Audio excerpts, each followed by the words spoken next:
Homework 5, Part D, using momentum balance and energy balance, assuming negligible friction, show that the max power, Betz law, obtainable from turbine with inlet and outlet fluid velocities of V1 and V2 is equal to 8/27 rho S V1 cubed. So to start this off, we can do P is equal to force times velocity. We also know that force can be rewritten as m times velocity, and that's going to be our difference in velocity here, times velocity. We can also write power as being equal to m times, 1/2 m times our velocity differences here. I already divided by 2. So setting this equal to each other, we can begin to cancel things and solve the given problem. So that's going to start to look like 1/2 m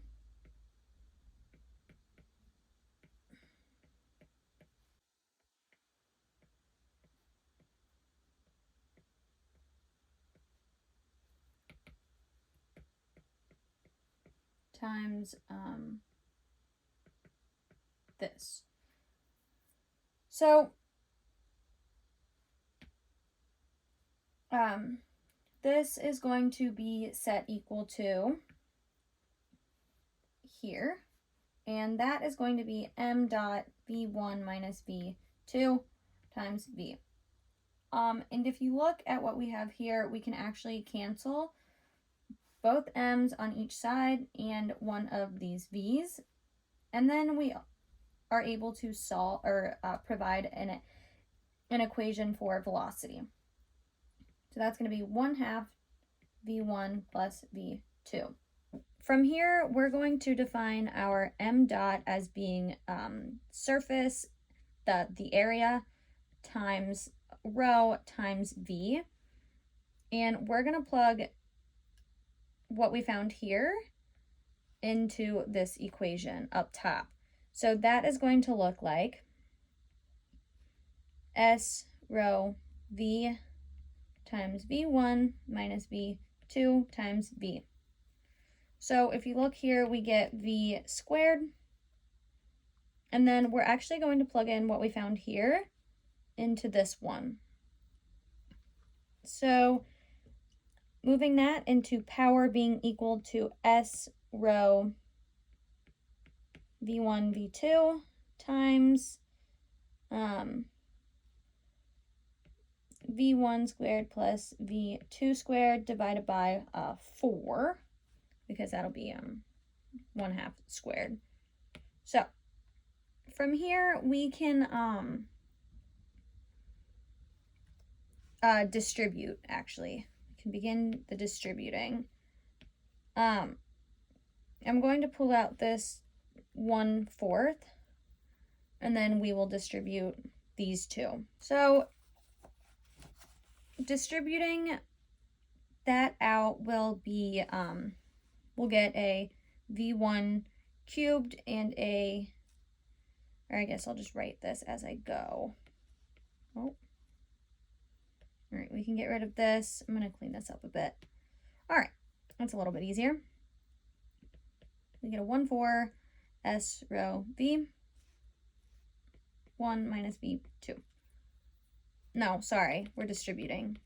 So times, all this will be multiplied by v1 cubed minus v1 squared v2 plus v2 squared v1 minus v2 cubed.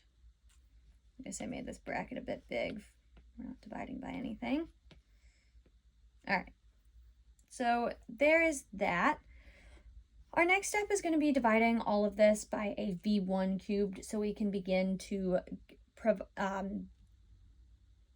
simplify in terms of the 1, I suppose. So that's going to look like, we're going to divide by the v1 cubed for all of these.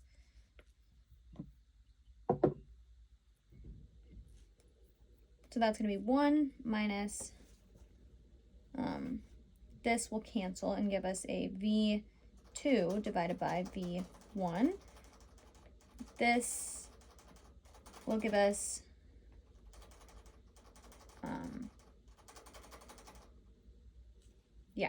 v2 squared divided by v1 squared, and then this is going to give us a negative v2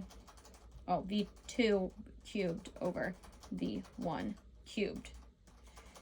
All right, now defining an r as being equal to v2 over v1, we will substitute that into here and use appropriate exponents. And that is going to look like p equal to 1/4 s rho v1 cubed 1 minus r plus r squared minus r cubed. From here, we will differentiate this equation with respect to r. So dp over dr, again, to set our thing equal to 0, and then come up with a value for r. I will need an extra page, insert blank page. Well, okay. So in doing so, we can actually see that 1/4 s rho v1 cubed will be negative 1 plus 2r minus 3r is equal to 0.